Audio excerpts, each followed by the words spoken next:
discussing about the salient pole synchronous motor. In the last lecture, we have discussed about the non-salient pole synchronous motors. So today the discussion will be on the salient pole synchronous motors. The topics to be covered today are the phasor diagrams of the salient pole synchronous motor, the power developed in it, and the power flow diagram, which is common to both the machines, salient and the non-salient pole machines. So now you can see the voltage equation over here. The voltage equation of salient pole synchronous motor is given by V is equal to E plus IR plus, instead of JXS, now we are having the saliency factor into account, that is J IDXD plus J IQ XQ. The terminology remains the same what we have used for the synchronous generator, so I am not going for the complete terminologies.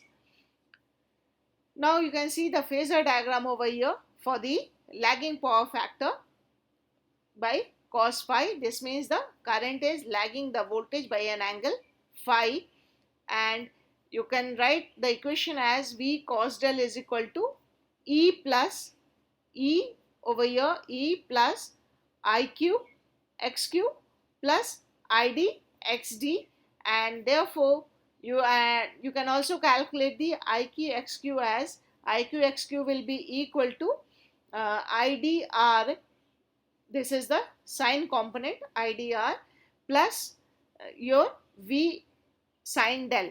So now you know that ID is equal to I sine psi, and that is equal to I sine phi minus del. IQ is equal to I cos phi is equal to I cos phi minus del. So combining these equations and substituting the values over here, you will just get this equation, then expand the trigonometric form, use the trigonometric identities to expand these equations of cos and sine. And once you get this expanded equation, segregate the sine values and the cosine values, and you will get the angle between the or you can find out the value of the power angle, that will be equal to IXQ cos phi minus IR sin phi divided by V minus IXQ cos phi minus IR cos phi. And to find out the magnitude, you can just use this equation and you can find out by the square of the value, that is your you know the value of V, you know the value of I, so V square, V cos del whole square and V sin square whole del will give you the value of V. V will be equal to under root of E plus IQR plus IDXD whole square plus IDXQ minus IDR whole square will give you the value of the voltage in terms of the induced EMF, currents, resistance and the impedances. So now for the leading power factor, because now the current is leading the voltage by an angle phi over here. So when the current leads the voltage, the IR drop will be in phase with the current, and IDXD and IQXQ, you can find it, the quadrature component is in phase with the induced EMF, and the direct axis component is at quadrature with the induced EMF.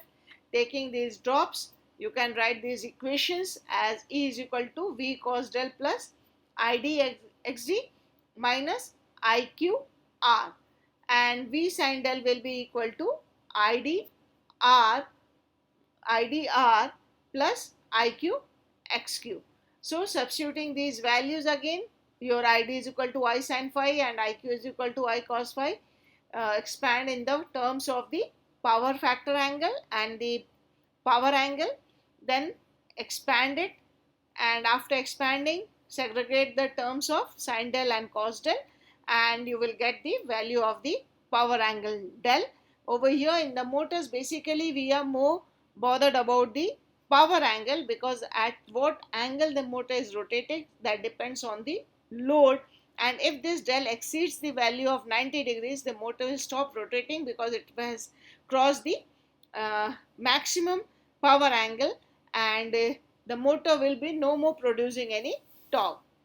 So for unity power factor, your cos phi is equal to 1, that is phi is 0, therefore sin phi terms will be 0.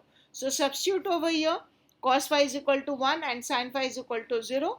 your equation becomes as Ixq, this term will be 0, and V minus IR. So that is the very simple formula. Tan del will be for the unity power factor as Ixq divided by V minus IR. Now these are the phasor diagrams of the salient pole synchronous motor, but we have neglected the armature resistance because many a times for simplicity we neglect the armature resistance because the armature resistance itself is very small, and naturally therefore the drop will be also quite small, hence the armature resistance will be neglected. So once you neglect the armature resistance, your phasor diagram changes to just simple IDXD drop and IQXQ drop, both added to the induced EMF will give you the terminal voltage. This is for the lagging power factor. This is for the leading power factor where the current is leading the voltage by an angle phi, and this is for the unity power factor where the current is in phase with the voltage, and therefore you can calculate this simple equation by the given term.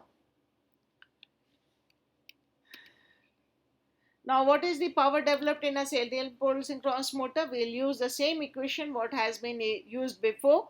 So the output power for the salient pole machines can be applied over here. So the output power becomes as PD is equal to E0 V by XD sine del plus V square XD minus XQ divided by 2 XD XQ sine 2 del. So again you will have two powers over here. One is the excitation power while the other one is the reluctance power. So these two terms, one says that if it is without excitation there will be only reluctance power in the motor, and that reluctance power is given by V square by 2. Same equation, just segregated one. So it becomes 1 by XD minus 1 by XQ sine 2 del. And this actual power, where this excitation power is the same as the equation before, that is PD will be EV by XD sine del. Now this is the power flow of a synchronous motor. You give the input electrical power.